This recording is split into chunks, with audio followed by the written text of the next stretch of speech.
Before we start this video, I'd like to request all my viewers to like, comment, and share the video to help my mission.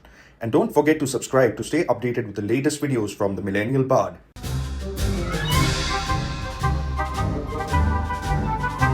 Hello, guys. Hey.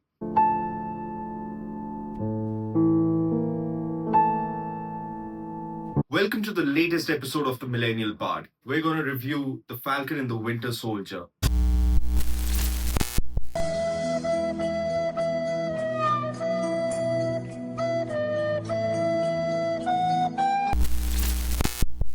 Sorry, my bad. It's Captain America Brave New World.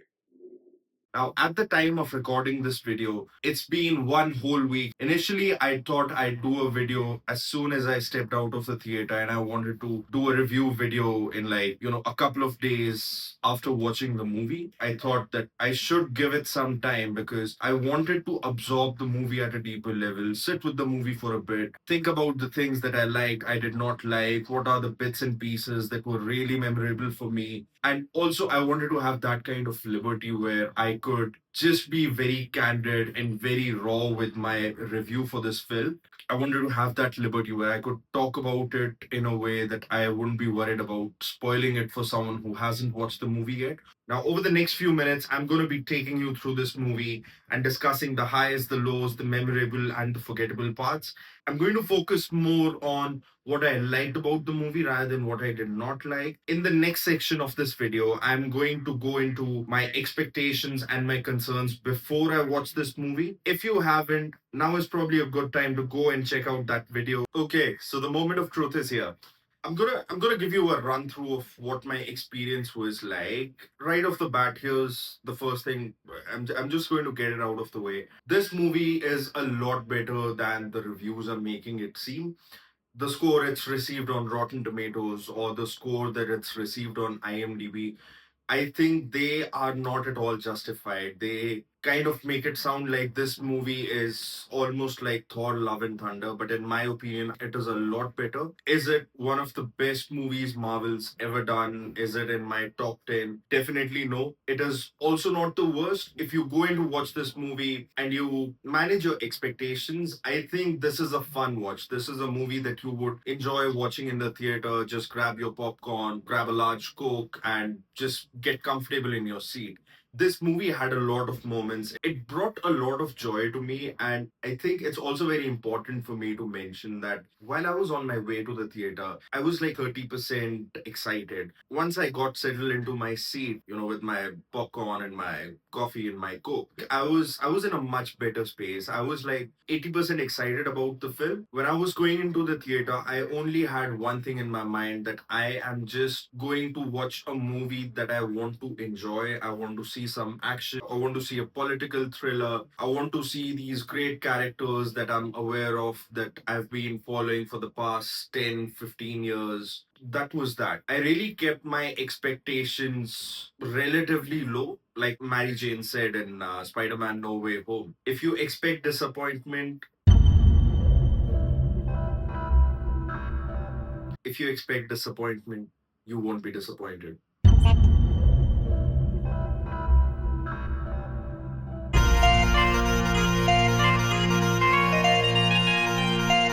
Yeah, I think that is it.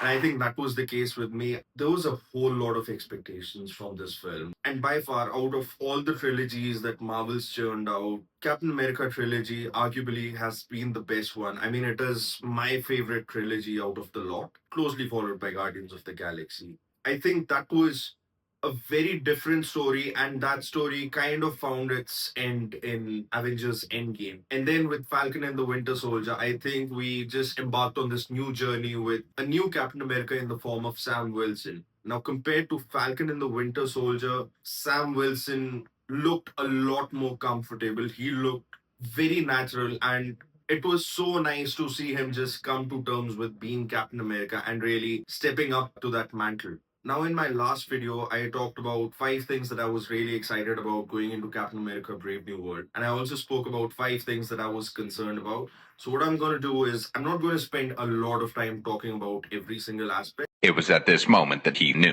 He up.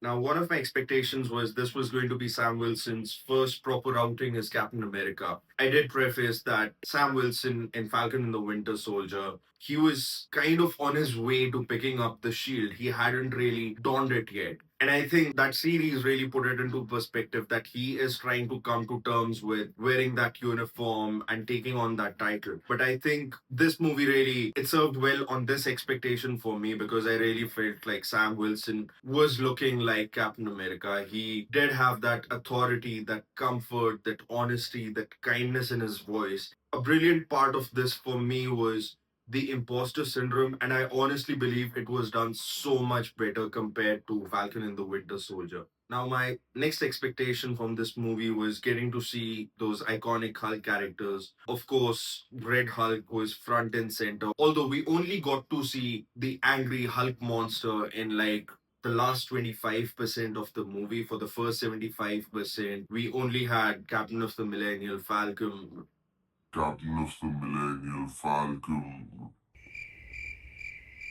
We only had Captain of the Millennium Falcon, Harrison Ford, who seemed okay with his role. It's just one of those things with aging actors. We've come to expect a lot from Harrison Ford, and especially having seen him as Han Solo, I think my expectations on this point were really high. Having said that, Harrison Ford still looked the part. He still looked like the President of the United States. He looked like a guy who is kind of sitting in the middle of that black and white space. He's navigating that gray space and he's done a lot of questionable things. I did, however, like William Hurt a lot better. I'm usually not into comparisons, but I think in this case, I did miss William Hurt. Seeing William Hurt playing Thaddeus Ross in The Incredible Hulk and Civil War, he really got into the depth of this character. He had that kind of authority, and I think the mustache really helped as well. I don't know why Harrison Ford did not want to keep a mustache. I mean, not even sure if it was his decision to make or someone else told him that, okay, you don't need to keep a mustache, but again, doesn't take anything away from whatever Harrison Ford did. I think he played the part that he got. He did his lines well. One sad part for me was that I did feel like age was catching up to him. Another character was the leader. Now, this was one character that I was really excited to see because in the comics and in the Incredible Hulk animated series as well, he was such a memorable villain. But in this movie, he just for some reason reminded me a lot of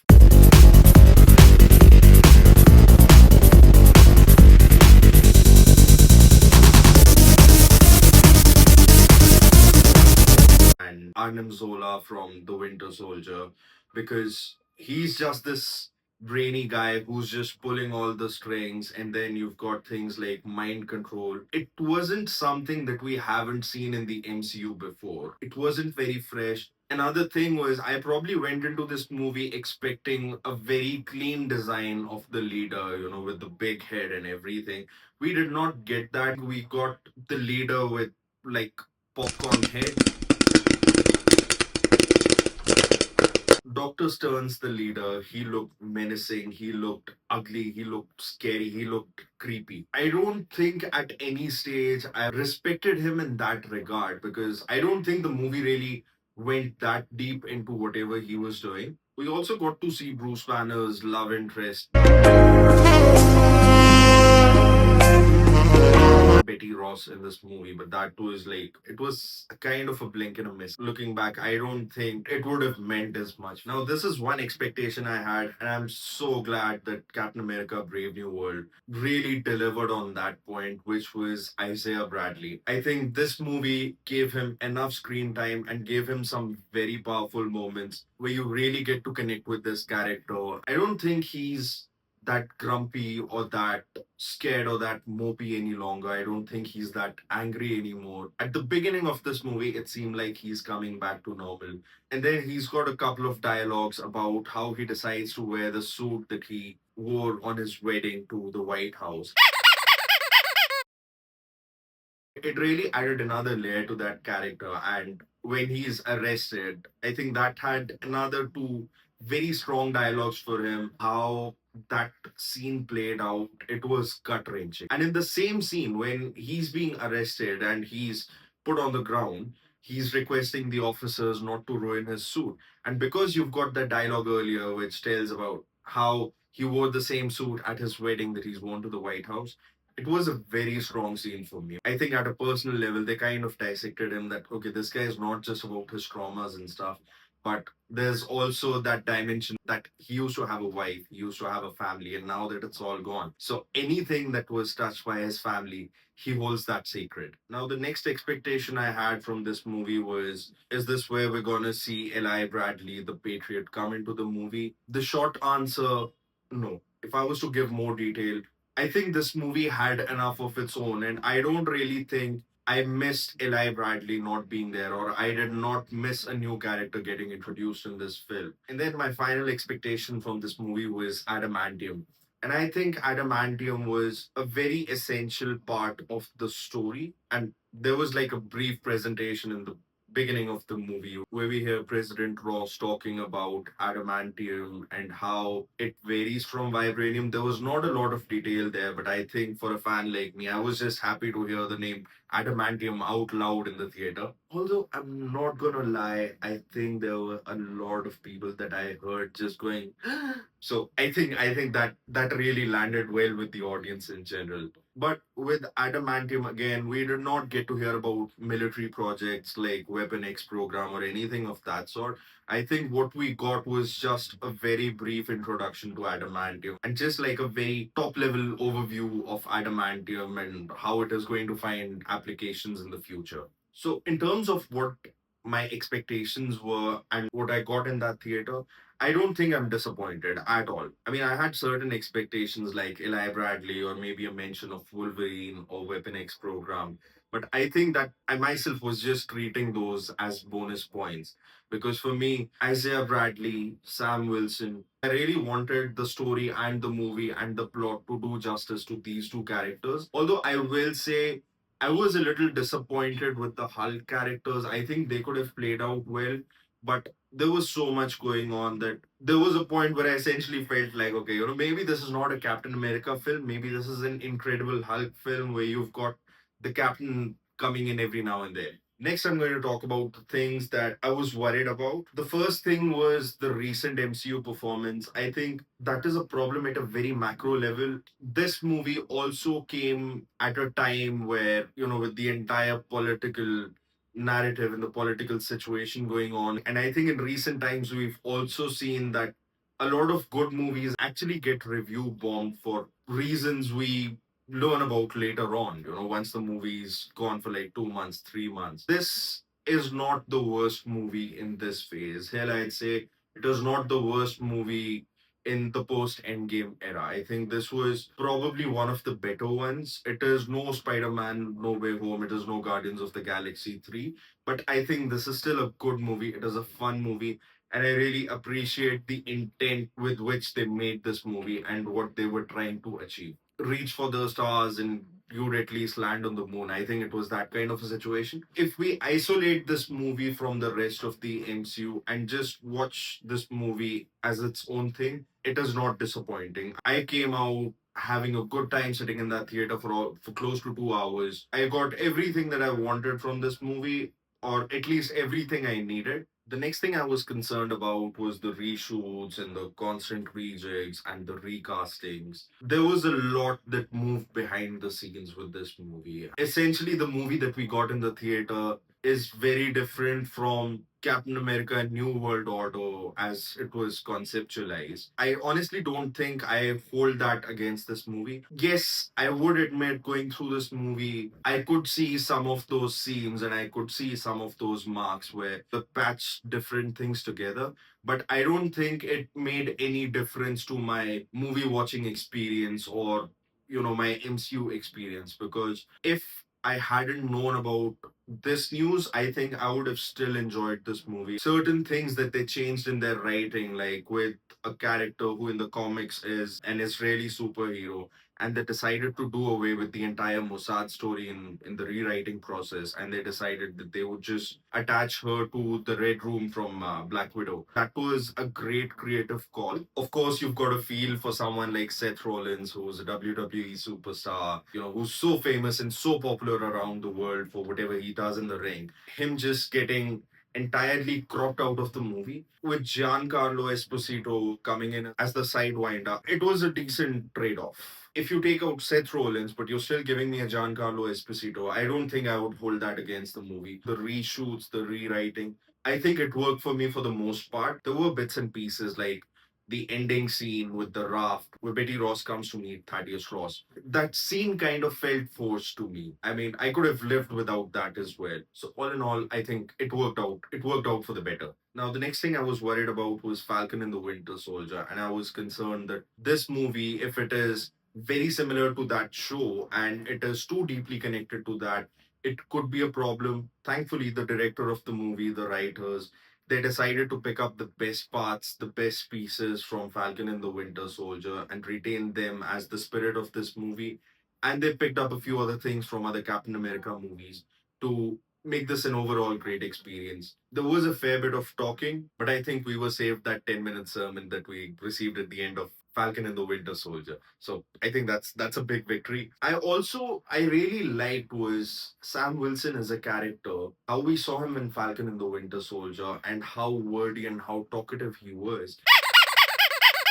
His dialogues and his moments on the screen, they had a lot more depth to them. Even in the scenes where he's talking to Falcon, Joaquin Torres, they're having like a heart to heart chat. So you don't feel like he's preaching or whatever. He's just talking like a regular human who's been put into a position of power and he's coming to terms with that power. That reminded me of the kind of conversations that Steve Rogers would have with Falcon or with Bucky while they're on the run. And I think that was such a great positive for me. So this is another concern that, the movie managed to dodge. On to the next point, which is, did Marvel reveal too much in that trailer? After watching the movie, when I watched the trailer a couple of times, I realized that the trailer is sequentially in the same order. So you've got bits and pieces from the first act, you've got bits and pieces from the second act, and you've got bits and pieces from the third act. The more influential parts did get pulled into the trailer, but overall, I think the movie still had a lot to offer even after showing those scenes in the trailer. Now, the final thing that I was worried about was, is Marvel trying to do too much with this one movie? I was thinking about this from a different perspective, that maybe they're trying to set up things in the future, they're trying to set up future events, and it is going to tie deeply into the Thunderbolts. But thankfully, I think rather than doing that, what this movie ended up doing was it ended up tying all the loose ends, whether that was from the Incredible Hulk, whether it was from the original Captain America trilogy, whether that was something in Falcon and the Winter Soldier, or that one forgotten Marvel movie.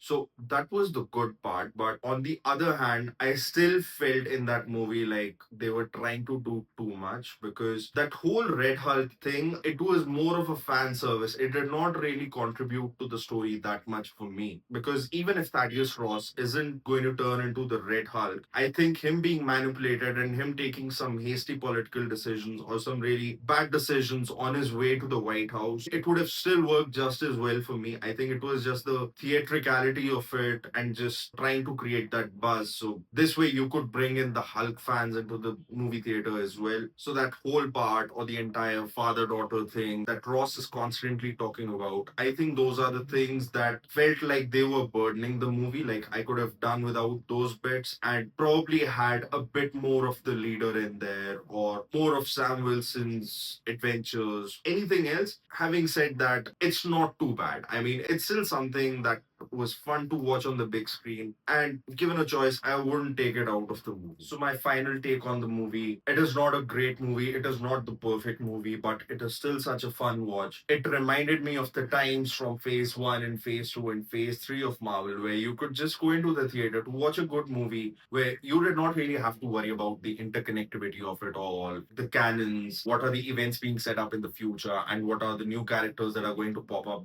in the other films. I think it was a fun movie. If you decide to go and watch this movie, I would just say don't take your critic lens to the theater. Just watch it for a good, fun, silly superhero movie with some great action sequences, and I think you won't be disappointed. Alright, people, so that's it from me. Again, I would say go and watch this movie, make it a part of your Friday plans or your weekend plans or whatever, and keep an open mind. You'd walk out pleasantly surprised. And if you watch this movie, please drop a comment and let me know how you felt about this movie. What were the things you liked? What were the things you did not like? And we can carry the conversation further. Also, I'm well aware that the millennial bar's been overloaded with superhero content over the past few weeks, but we're gonna change that around slightly. I've got some great movie recommendations, got some great director recommendations, actor recommendations. Probably one of these days, I'm gonna start going through my watch list, something that is not for geeks and superhero fans, but something that's for everyone.